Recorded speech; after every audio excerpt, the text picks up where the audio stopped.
good morning, and good morning. Good morning, everyone. Good morning, YouTube. Good morning, sunshines. Foxy!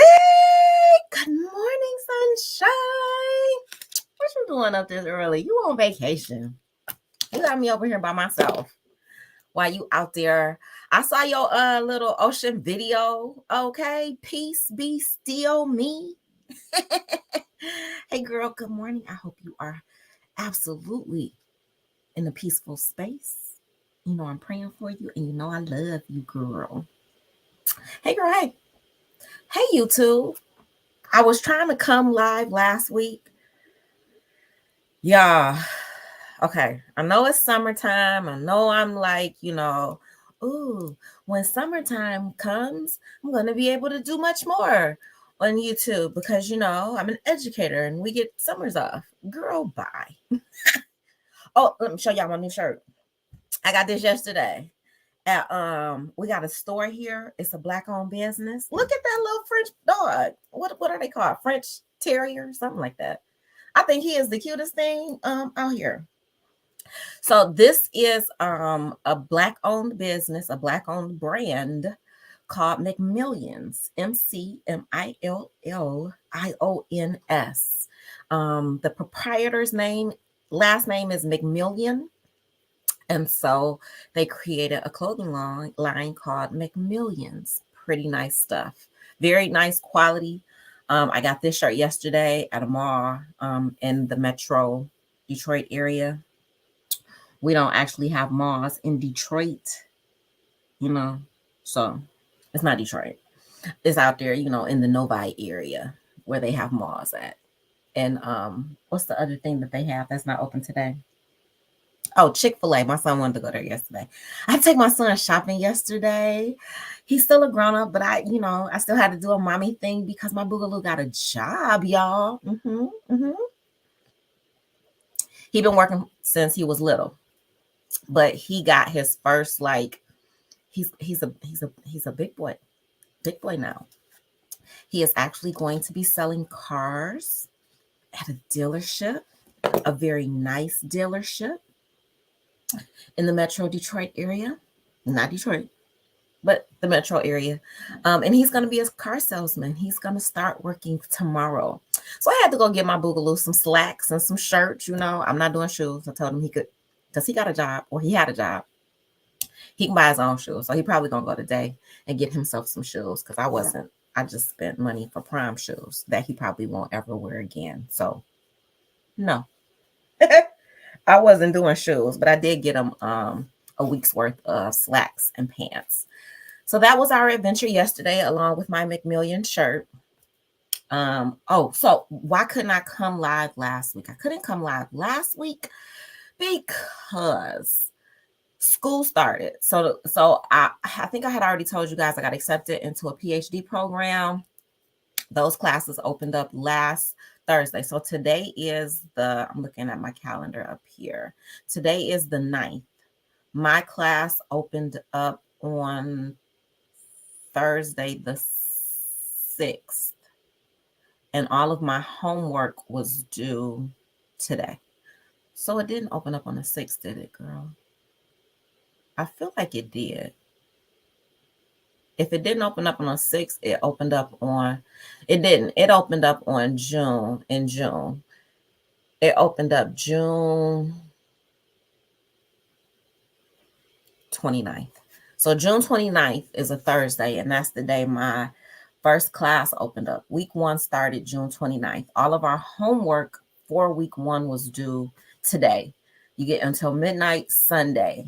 So last week, when I could have come live and I didn't come live, it was because, let me show you guys an example of the mess that is on my desk. So this is our book, right? Let's put the book away. Let me show you the pile of peer-reviewed and dissertations. And this is not it. I got a pile here, and I got piles on the floor back there. But right in front of me,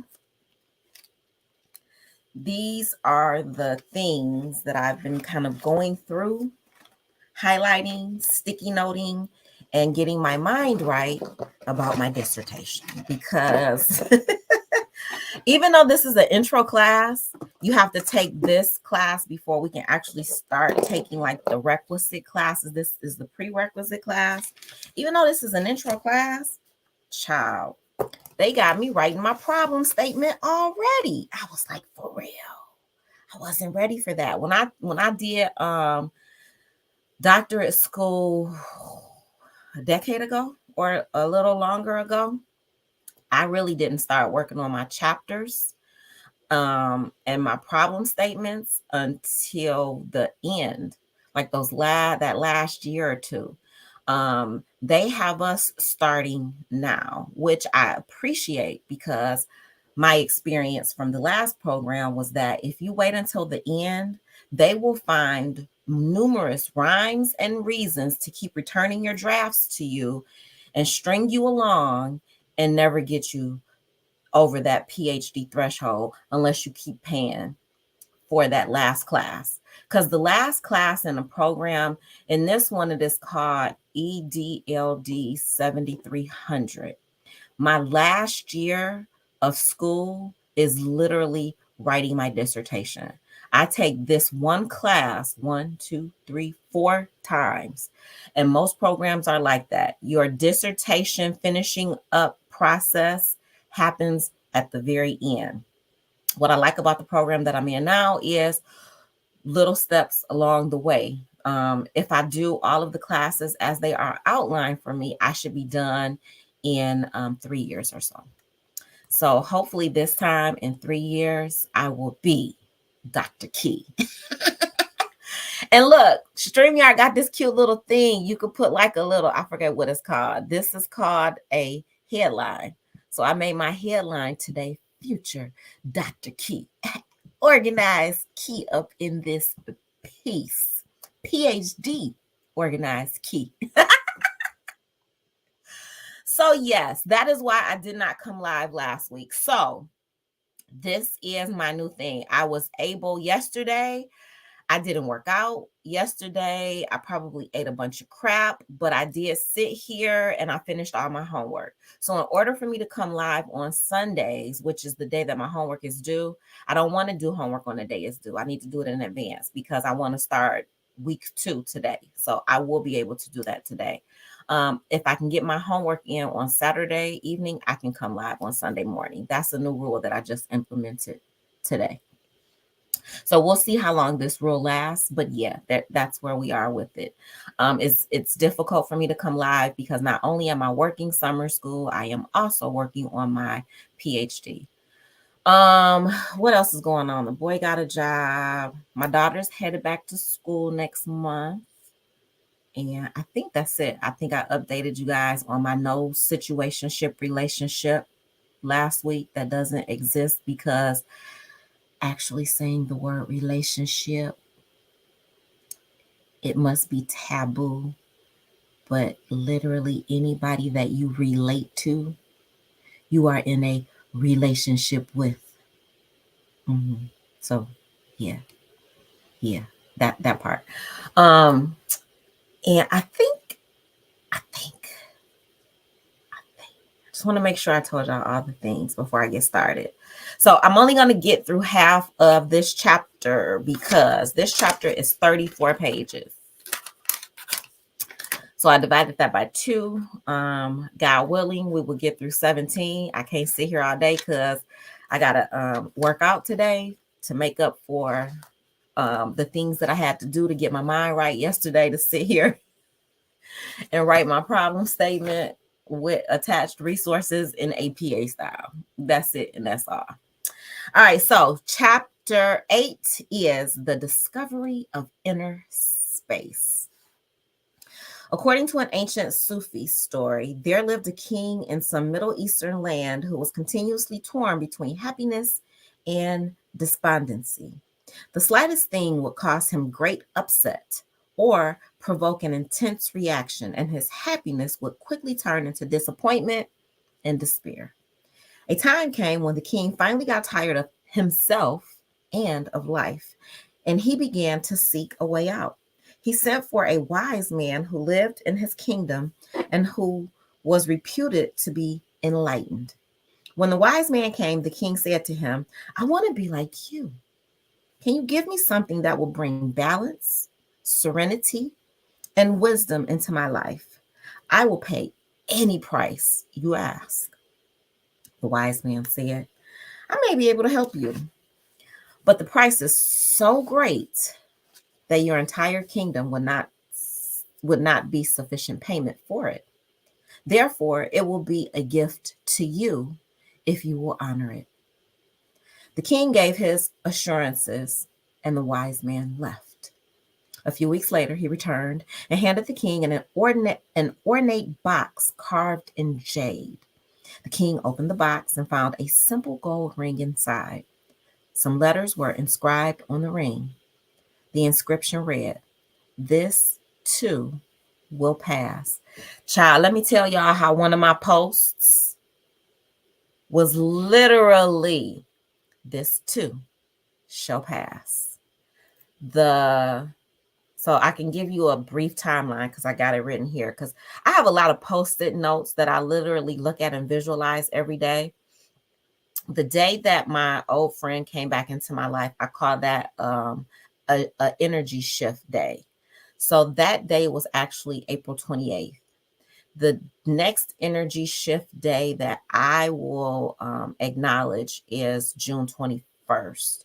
June 21st is the day that I let him know that I could not continue seeing him the way that we have been seeing each other, because not only did I, number one, not realize that I still had really intense feelings for him, number two, they were not reciprocated. So like, what was the point in continuing to hang out with you, see you, you know what I'm saying? Like, this is going to lead to nothing but me continually have to detox every time I'm around you, and you being like, cool, I like it like this, because I don't want to do no relationship.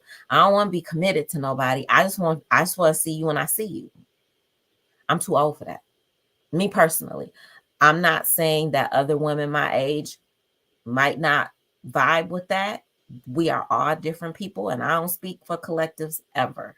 I only speak for Organized Key, Future Dr. Key.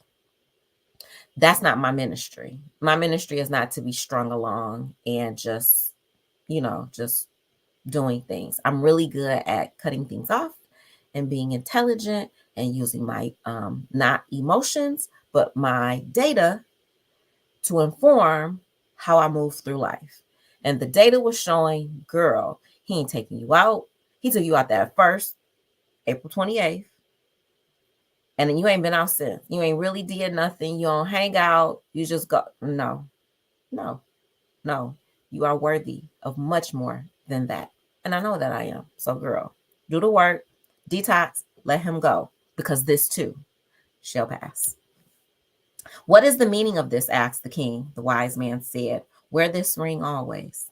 Whatever happens, before you call it good or bad, I don't believe in good and bad. I believe in isness. Isness. I told y'all last week, is the business. Touch this ring and read the inscription. That way, you will always be at peace. This too will pass. What is it about those simple words that makes them so powerful? Looking at it superficially, it would seem while those words may provide some comfort in a bad situation, they would also diminish the enjoyment of the good things in life, because it's true. That too, the things that you consider good, that don't last always. Don't be too happy because it won't last. This seems to be what they are saying when applied in a situation that is perceived as good.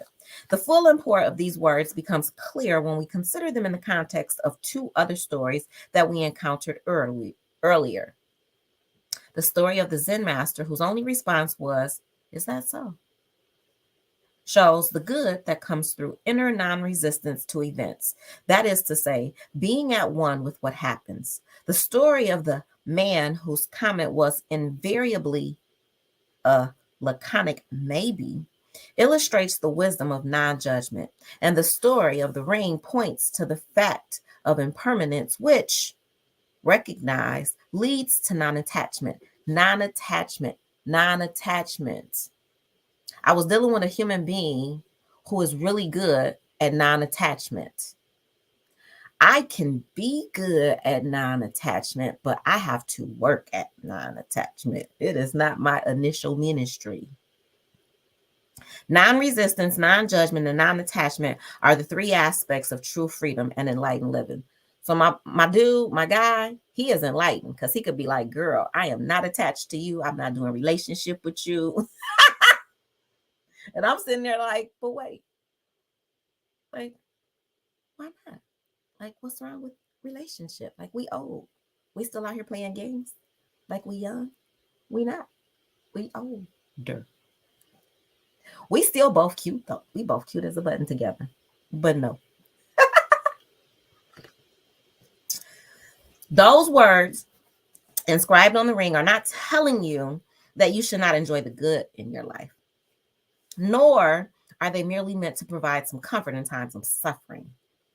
They have a deeper purpose to make you aware of the fleetingness of every situation, which is due to the transience of all forms, good or bad. When you become aware of the transience of all forms, your attachment to them lessens and you disidentify from them to some extent. But being detached does not mean that you cannot enjoy the good that the world has to offer. In fact, you enjoy it more. Once you see and accept the transience of all things and the inevitability of change, you can enjoy the pleasures of the world while they last without fear of loss or anxiety about the future. Excuse me. When you are detached, you gain a higher vantage point from which to view the events in your life instead of being trapped inside them. So, I was becoming attached to a person who is detached, or at least that part of him is clearly detached. But I was becoming attached to a detached relationship person. That is not sustainable. It is not healthy, and I could not continue. So I had to detach myself from this attachment that I had created that was really superficial. It wasn't real because it can't be real if it's not mutual. So there was no mutualness of it. It was just me. And women do that. I ain't gonna lie. We do it. We be wanting to be in a relationship. We be wanting to have all things. And it'd be like, girl, I'm just trying to, hook up and, every blue moon or so. And old people do that too. Hey, Gordo, how are you? Good morning. Happy Sunday. So, yeah, younger ladies, just because you get older and the guys get older too, their mentality is still up for listen to them, pay attention to their actions. Because some of you might lie. I appreciate that this person wasn't really a liar. The actions just didn't always match the words of, I don't want to be in a relationship. But what is a relationship actually? Is actually the question. Mm-hmm. Right? So we cannot attach, well, I know he don't want to be in a relationship, but we doing all the relationship things. No. Listen to what he said. No relationship, no relationship. Don't be in a relationship.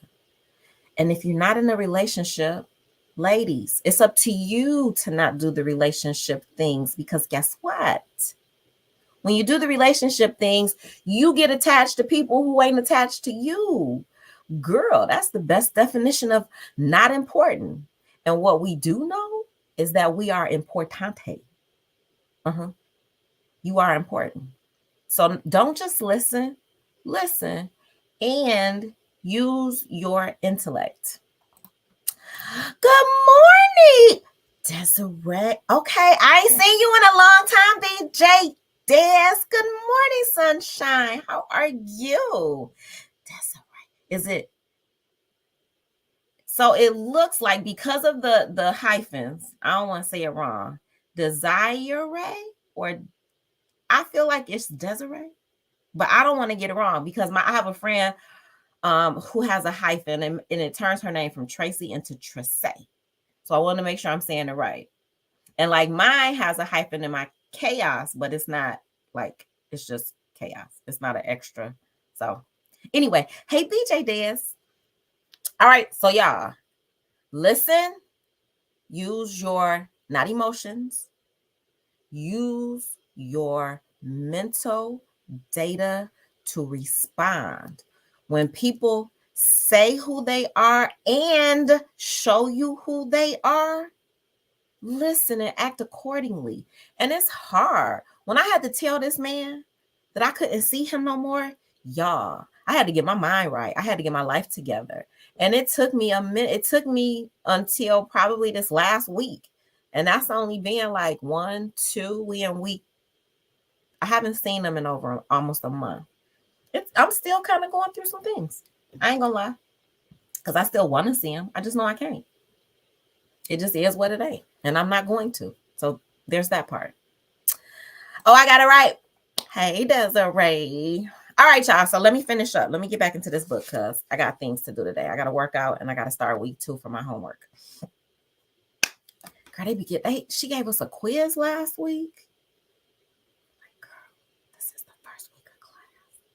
I got to write an intro statement and take a quiz. And then you know how you got, if you ever been at online learning platform for grad school, you already know how them discussion boards be, child. You be agreeing with everybody on all the things. Just so you can get your discussion credit in. Like, I agree with you. And then you have to ask a thought-provoking question. Man, my questions be so basic. I'll be like, girl. Okay, anyway. When you are detached, you gain a higher vantage point from which to view the events in your life instead of being trapped inside them. I was trapped inside of my mind. I had to get away from him to see the bigger picture. Like, girl, this man is still the same man you was messing with 20 years ago. He has not changed at all. Leave him alone. And I did. It was hard.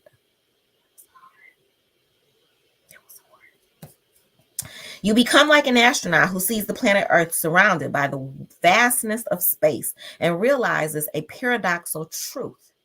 The truth, the Earth is precious and at the same time insignificant. The recognition that this too will pass brings detachment. And with detachment, another dimension comes into your life, inner space. Excuse me. Through detachment, as well as non-judgment and inner non-resistance, you gain access to that dimension. When you are no longer totally identified with form's consciousness, who you are becomes freed from its imprisonment in form. This freedom is the arising of inner space. It comes as a stillness, a subtle peace deep within you, even in the face of something seemingly bad. This too will pass. Suddenly, there is space around the event. There is also space around the emotional highs and lows, even around pain. And above all, there is space between your thoughts. And from that space emanates a peace that is not of this world, because this world is form and the peace is space. This is the peace of God. Now you can enjoy and honor the things of this world without giving them an importance and significance they don't have. Y'all, I got to tell y'all something that don't have nothing to do with nothing. I told y'all earlier, I took my son to the mall yesterday to get him some clothes from work, and then I got this cute little shirt that I got on. I didn't tell y'all that my daughter went with us to the mall too. So it was a family outing. And we went to Auntie Anne's. The mall that I went to, they have an Auntie Anne's pretzel and it's the pretzel place and the cookie place together as one. Is it the Mrs. Fields? I think it's the Mrs. Fields. Listen, I don't get bad snacks at malls. I really don't go to malls. So if I go like every blue moon, I'm gonna get me one of those cinnamon roll thingies, or it's the pretzel place. It's the pretzels and it's the cinnamon roll. So it's Cinnabon and Auntie Anne's pretzels. That's the combination of the place, right? So they had something new because I don't go there very often. The new thing was this, I can't even think of the name of it, but y'all, they wrapped the cinnamon bun in a chocolate chip cookie. This is why I can't be here very long today, because not only did I not work out yesterday so I could get my homework done, and then I had to get distracted and go do other things. I had to come back and work, stay up late last night. I ate the chocolate chip cookie with the cinnamon roll on the inside, and it was yummy. It was so good. Foxy, and you know how I am, right? I didn't eat it all though, because that's another thing that I don't do. Listen, that thing was it was so good, y'all. I didn't know. What I gotta think the name. This ain't got nothing to do with where we at. It just flashed through my brain like, girl, that thing was good. Tell them about it. That little chocolate chip wrapped cinnamon bun roll. Like in my head, I was like, oh, I'm gonna go to the grocery store. I'm gonna give me some cinnamon rolls and some chocolate chip cookie dough, and I'm gonna make me some. No, you're not. That is not what you're gonna do.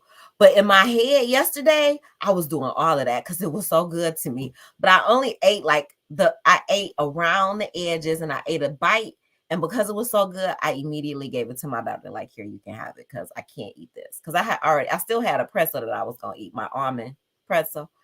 Girl, that little Auntie Anne's and a Cinnabon, that little cinnamon chocolate chip thing y'all got going on. Yes. BJ Dez said, I must get Auntie Anne's pretzels. It's a must. Yep. That's why I don't go to the mall very often. So if I'm going, I'm like, I gotta get the things, right? It's kind of like and it doesn't matter anymore. Like when you go to Chicago, you had to go to the Cheesecake Factory. But now that we got Cheesecake Factory here, like, girl, Cheesecake Factory is regular. Girl, if you go and they got an Auntie Anne's with the Cinnabon, get the cookie with the cinnamon bun in the middle. I'm just putting y'all up on game right now. Get it. It's good. Okay, back to the book. I'm gonna start this paragraph over, because I don't even know what I was reading, because I got inundated with the things. Now you can enjoy and honor the things of this world without giving them an importance and significance they don't have. You can slow down. You can participate in the dance of creation and be active without attachment to outcome and without placing unreasonable demands upon the world. Fulfill me, make me happy, make me feel safe, tell me who I am. The world cannot give you those things. And when you no longer have such expectations, all self-created suffering comes to an end. All such suffering is due to an overvaluation of form and an unawareness of the dimension of inner space. When that dimension is present in your life, you can enjoy things, experiences, and the pleasures of the senses without losing yourself in them, without inner attachment to them. That is to say, without becoming addicted to the world. Okay, I got to take a pause. I literally use that terminology when speaking of my old friend. He is an addiction for me. Y'all, if you find yourself addicted to anything in life, anything in the superficial world, this matrix that we live in, please do your self-work to break that addiction. Please do not allow yourself to be consumed or addicted to anything in this world. It's a sin. Don't do it. You can like things, but when you find yourself, how can I describe? Detoxing from things, feeling away, and your emotions are extremely high when these things aren't with you anymore, or your presence, people or food or drinking. Don't be addicted to anything. Be able to say, you know what, I'm not doing that this week. I'm not doing that for about 6 months. I'm gonna take a break from that. And it's no big deal. No big deal. No shade, nothing. Just taking a break. That's all. Because I don't do addiction at all. And in some ways, that's not good because it allows me to cut things off and cut people off at the drop of a dime. But it preserves me. The words, this too will pass, are pointers towards reality. In pointing to the impermanence of all forms, by implication, they are also pointing to the eternal. Only the eternal in you can recognize the impermanent as impermanent. When the dimension of space is lost, or rather not known, the things of the world assume an absolute importance, a seriousness and heaviness that in truth they do not have. When the world is not viewed from the perspective of the formless, it becomes a threatening place and ultimately a place of despair. The Old Testament prophet must have felt this when he wrote, all things are full of weariness. A man cannot utter it. Object consciousness and space consciousness. Most people's lives are cluttered up with things, material things, things to do, things to think about. Their lives are like the history of humanity, which Winston Churchill defined as one damn thing after another. Their minds are filled up with the clutter of thoughts, one thought after another. This is the dimension of object consciousness that is many people's predominant reality. And that is why their lives are so out of balance. Object consciousness needs to be balanced by space consciousness for sanity to return to our planet and for humanity to fulfill as destiny.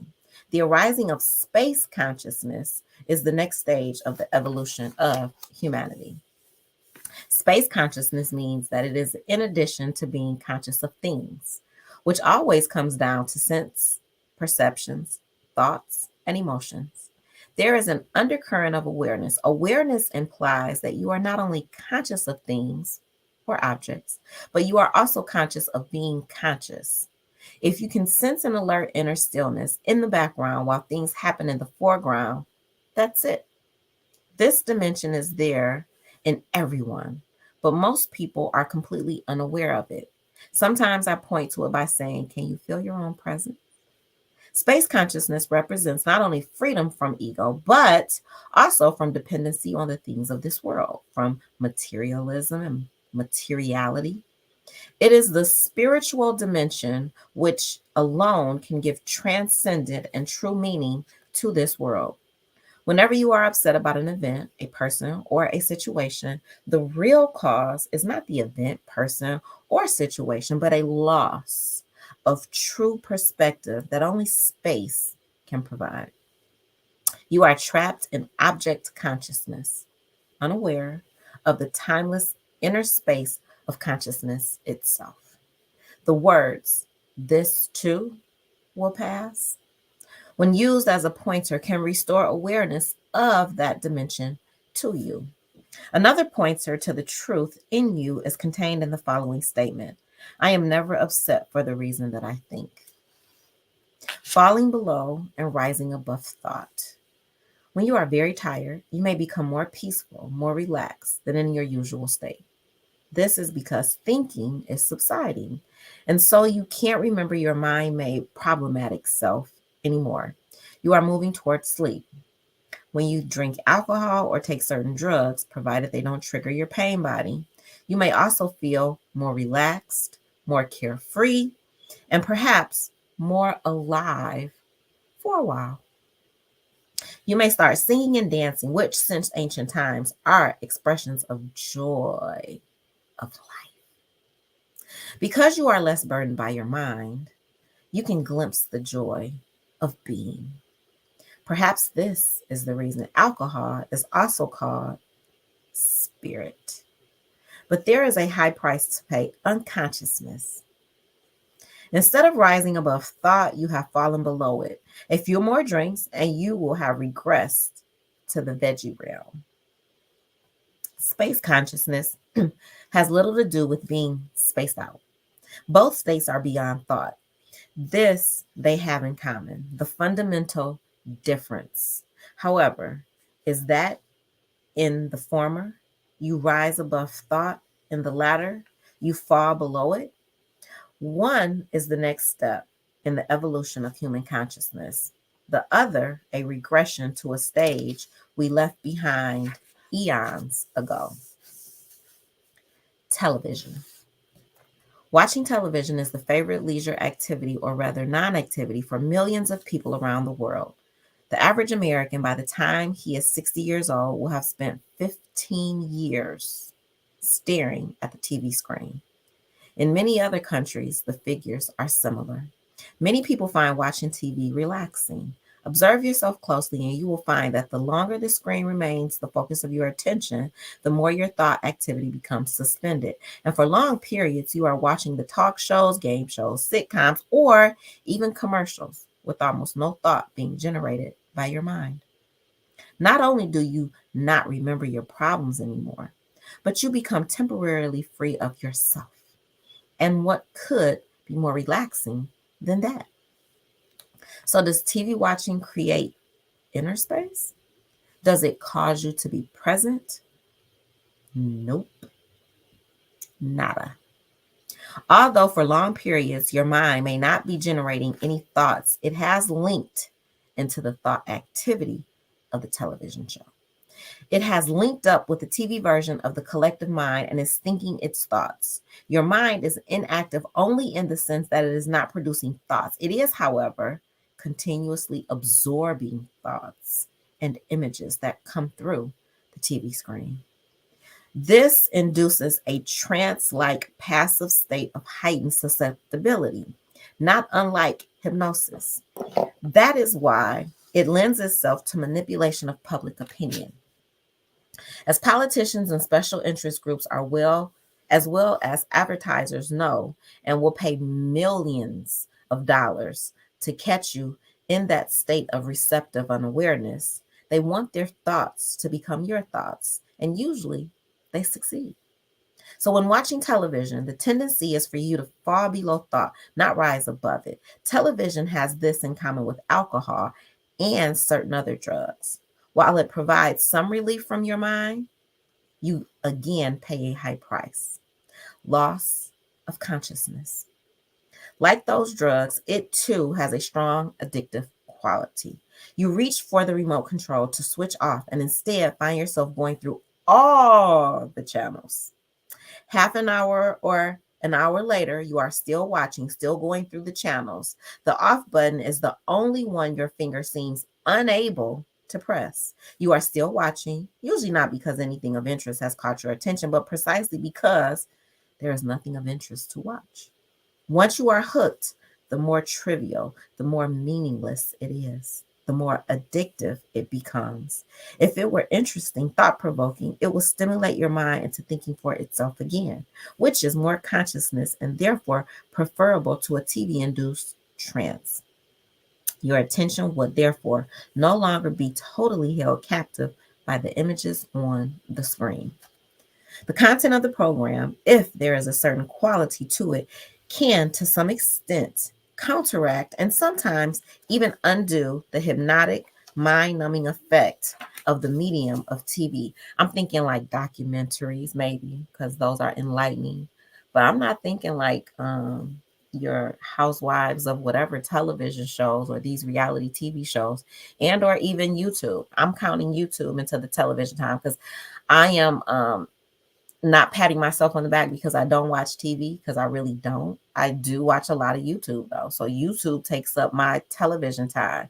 So any form of being able to put on lengthy media content, whether it's television, social media, scrolling through the gram, scrolling through Twitter, and child Kiki and her baby daddy this week was hilarious to me. Kiki then came out with her shirts. And she blind to it like Stevie. Child, I love it. I love all the things. I hope they can patch this up and work this out and stay together though, because they got a baby. But you ain't got to stay with him because you got a baby, though, Kiki, girl. You ain't got to. But if that man make you happy, girl, stay with that man. Tell that man to chill out. It's Usher, girl. I've been to see Usher in person, child. I would have did the same thing too, girl. If Usher would have let me be up in his space. I wouldn't have had that dress on with my ass cheeks hanging out though. But girl, you wore that thing. I was not mad at it. It looked good on you. Ah! And I can't judge because when I was 30 years old, I had on a whole for my birthday. I had a whole outfit knitted. You could see through it. I put that thing on the other day. I can still fit that outfit, girl. 20 years later, I can still fit that outfit. But yeah, child, I don't judge the girls, the young girls for their things. Girl, wear that stuff. If you got the body to wear it, wear it. Wear the things. All right. There are some programs that have been extremely helpful to many people, have changed their lives for the better, opened their heart, made them more conscious. Even some comedy shows, although they may be about nothing in particular, can be unintentionally spiritual by showing a caricature version of human folly and the ego. They teach us not to take anything too seriously, to approach life in a lighthearted way, and above all, they teach by making us laugh. Laughter is extraordinarily liberating as well as healing. Most of television, however, is as yet controlled by people who are totally controlled by the ego. And so the TV's hidden agenda becomes control of you by putting you to sleep. That is to say, making you unconscious. Yet, there is enormous and still largely unexplored potential in the medium of television. Avoid watching programs and commercials that assault you with a rapid succession of images that change every 2 or 3 seconds or less. Exercise TV watching and those programs in particular.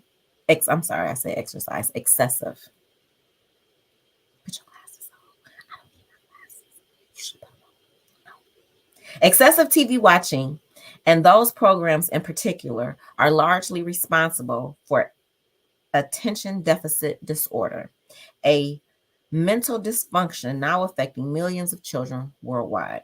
A short attention span makes all your perceptions and relationships shallow and unsatisfying. Whatever you do, whatever attention you perform in that state lacks quality because quality requires attention. Frequent and prolonged TV watching not only makes you unconscious, it also induces passivity and drains you of energy. Therefore, rather than watching at random, choose the programs you want to see. Whenever you remember to do so, feel the aliveness inside your body as you watch. Alternatively, be aware of your breathing from time to time. Look away from the screen at regular intervals so it does not completely take possession of your visual sense. Don't turn up the volume any higher than necessary so that the TV doesn't overwhelm you on the auditory level. Use the mute button during commercials. Make sure you don't go to sleep immediately after switching off the set, or even worse, fall asleep with the set still on. All right, we got about 15 minutes left. We'll see how far I get. I might be able to finish what I intended. Recognizing inner space. Space between thoughts is probably already arising sporadically in your life, and you may not even know it. A consciousness mesmerized by experiences and conditioned to identify exclusively with form, that is to say, object consciousness, finds it at first almost impossible to become aware of space. This ultimately means that you cannot become aware of yourself because you are always aware of something else. You are continuously distracted by forms. Even when you seem to be aware of yourself, you have made yourself into an object, a thought form. And so what you are aware of is a thought, not yourself. When you hear of inner space, you may start seeking it. And because you are seeking it as if you were looking for an object or for an experience, you cannot find it. This is the dilemma of all those who are seeking spiritual realization or enlightenment. Hence, Jesus said, the kingdom of God is not coming without signs to be observed, nor will they say, lo, here it is, or there, for behold, the kingdom of God is in the midst of you. If you are not spending all of your waking life in discontent, worry, anxiety, depression, despair, or consumed by other negative states, if you are able to enjoy simple things like listening to the sound of the rain or the wind, if you can see the beauty of clouds moving across the sky, or be alone at times without feeling lonely or needing the mental stimulus of entertainment, if you find yourself treating a complete stranger with heartfelt kindness without wanting anything from them, it means that a space has opened up, no matter how briefly, in the otherwise incessant stream of thinking that is the human mind. When this happens, there is a sense of well being, of alive peace, even though it may be subtle. The intensity will vary from a perhaps barely noticeable background sense of contentment to what the ancient sages of India called ananda, the bliss of being. Because you have been conditioned to pay attention only to form, you are probably not aware of it except indirectly. For example, there is a common element in the ability to see beauty, to appreciate simple things, to enjoy your own company, or to relate to other people without loving kindness, with loving kindness. This common element is a sense of contentment, peace, and aliveness that is the invisible background without which these experiences would not be possible. Whenever there is a beauty, kindness, the recognition of the goodness of simple things in your life, look for the background to that experience within yourself, but don't look for it as if you were looking for something. You cannot pin it down and say, now I have it, or grasp it mentally and define it in some way. It is like the cloudless sky. It has no form. It is space. It is stillness, the sweetness of being, and infinitely more than these words, which are only pointers. When you are able to sense it directly within yourself, it deepens. So when you appreciate something simple, a sound, a sight, a touch, when you see beauty, when you feel loving kindness towards another, sense the inner spaciousness that is the source and the background to that experience. Many poets and sages throughout the ages have observed that true happiness. I call it the joy of being. Is found in simple, seemingly unremarkable things. Most people, in their restless search for something significant to happen to them, continuously miss the insignificant, which may not be insignificant at all. The philosopher Nietzsche, in a rare moment of deep stillness, wrote, for happiness, how little suffices for happiness. The least thing precisely, the gentlest thing, the lightest thing, a lizard's rustling, a breath, a whisk, an eye glance. Little maketh up the best happiness. Be still. Why is it that the least thing that makes up the best happiness? Because true happiness is not caused by the thing or event, although this is how it first appears. The thing or event is so subtle, so unobtrusive that it takes up only a small part of your consciousness, and the rest is inner space. Consciousness itself, unobstructed by form. Inner space consciousness and who you are in your essence are one and the same. In other words, the form of little things leaves room for inner space. And it is from inner space, that unconditioned consciousness itself, that true happiness, the joy of being, emanates. To be aware of little, quiet things, however, you need to be quiet inside. A higher degree of alertness is required. Be still. Look, listen, be present. Here is another way of finding inner peace. Become conscious of being conscious. Say or think, I am,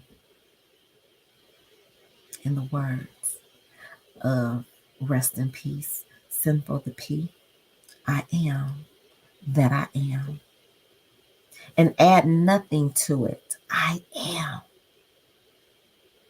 Be aware of the stillness that follows the I am. Sense your presence, the naked, unveiled, unclothed beingness. It is untouched by young or old, rich or poor, good or bad, or any other attributes. It is the spacious womb of all creation, of all form. Can you hear the mountain stream? A Zen master was walking in silence with one of his disciples along a mountain trail. When they came to an ancient cedar tree, they sat down under it for a simple meal of some rice and vegetables. After the meal, the disciple, a young monk who had not yet found the key to the mystery of Zen, broke the silence by asking the master, "Master, how do I enter Zen?" He was, of course, inquiring how to enter the state of consciousness, which is Zen. The master remained silent. Almost 5 minutes passed, while the disciple anxiously waited for an answer. He was abrupt to ask another question when the master suddenly spoke. "Do you hear the sound of that mountain stream?" The disciple had not been aware of any mountain stream. He had been too busy thinking about the meaning of Zen. Now, as he began to listen for the sound, his noisy mind subsided. At first, he heard nothing. Then, his thinking gave way to heightened alertness. And suddenly, he did hear the hardly perceptible murmur of a small stream in the far distance. "Yes, I can hear it now," he said. The master raised his finger and, with a look in his eyes that in some way was both fierce and gentle, said, "Enter Zen from there." The disciple was stunned. It was his first satori, a flash of enlightenment. He knew what Zen was without knowing what it was that he knew. They continued on their journey in silence. The disciple was amazed at the aliveness of the world around him. He experienced everything as if for the first time. Gradually, however, he started thinking again. The alert stillness became covered up again by mental noise. And before long, he had another question. "Master," he said, "I've been thinking. What would you have said if I hadn't been able to hear the mountain stream?" The master stopped, looked at him, raised his finger, and said, "Enter Zen from there." He basically want to stop talking, be still, know that I am, and enter Zen from there. Right action. The ego asks, how can I make the situation fulfill my needs? Or how can I get to some other situation that will fulfill my needs? Presence is a state of inner spaciousness. When you are present, you ask, how do I respond to the needs of this situation, of this moment? In fact, you don't even need to ask the question. You are still alert, open to what is. Because why? Isness is the business. You bring a new dimension into the situation. You bring space. Then you look and you listen. Thus, you become one with the situation when instead of reacting against the situation, you merge with it. The solution arises out of the situation itself. Actually, it is not you, the person, who is looking and listening, but the alert stillness itself. Then, if action is possible or necessary, you take action, or rather, right action happens through you. Right action is action that is appropriate to the whole.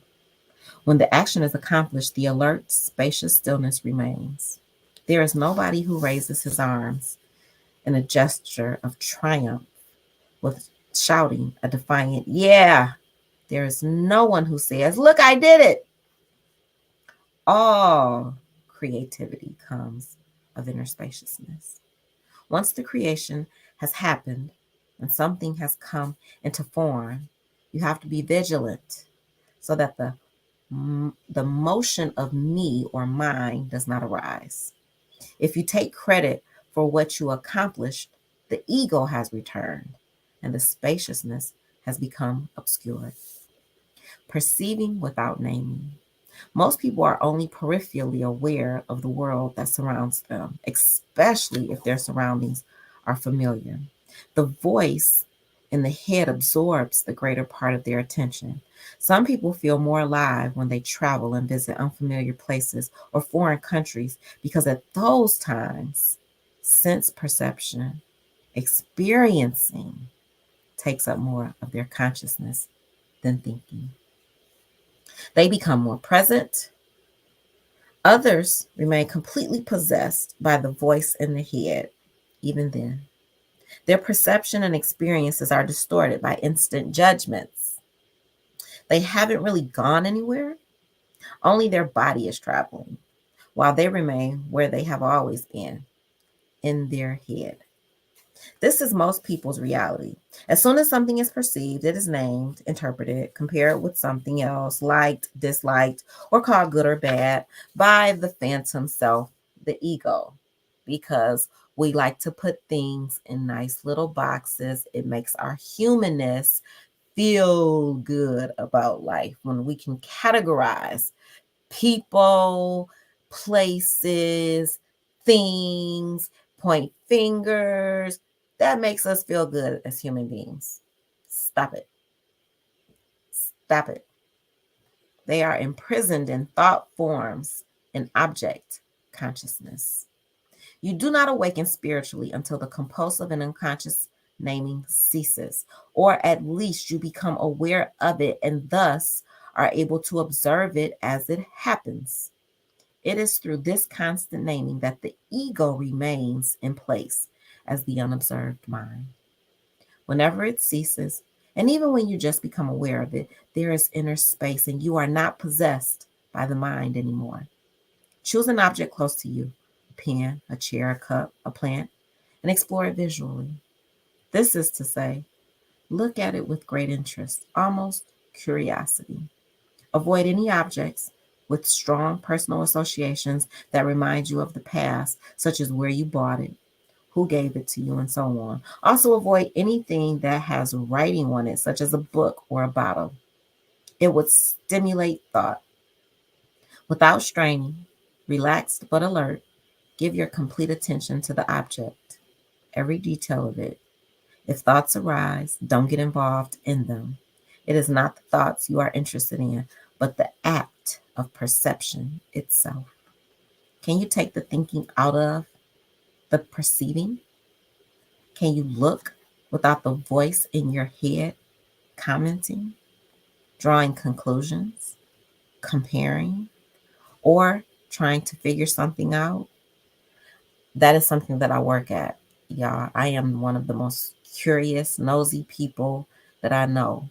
And everything that I see or encounter raises a question for me. And I'm really working on just being. I was, listen, I was trying to implement the just being philosophy with old boy. No, that is not what just being means. You can't just be with somebody who don't want to be with nobody or you. That don't work, girl. Detox. After a couple of minutes or so, let your gaze wander around the room or wherever you are. Your alert attention lighting up each thing that it rests upon. Then listen to any sounds that may be present. Listen to them in the same way as you looked at the things around you. Some sounds may be natural, water, wind, birds, while others are man-made. Some may be pleasant, others unpleasant. However, Don't differentiate between good and bad. Allow each sound to be as it is, without interpretation, without interruption. Just be. Here too, relaxed but alert, attention is the key. When you look and listen in this way, you may become aware of a subtle and at first perhaps hardly noticeable sense of calm. Some people feel it as a stillness in the background. Others call it peace. I call it peace. When consciousness is no longer totally absorbed by thinking, some of it remains in its formless, unconditional, unconditioned original state. This is your inner space. Your homework for this week, should you choose to accept the homework challenge. I'm giving y'all homework since I got homework. I'm just saying. Your homework this week is to find it.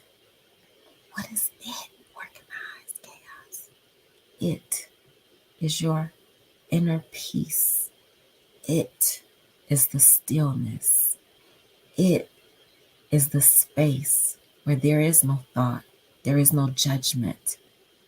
It just is what it is, because the isness is the business. I pray for you perfect peace, abundant blessings, and joy that is exceedingly and abundantly the most beautiful joy you've ever experienced in your life. I love you guys. Have a really good week this week. Do your homework and just be. Bye, guys.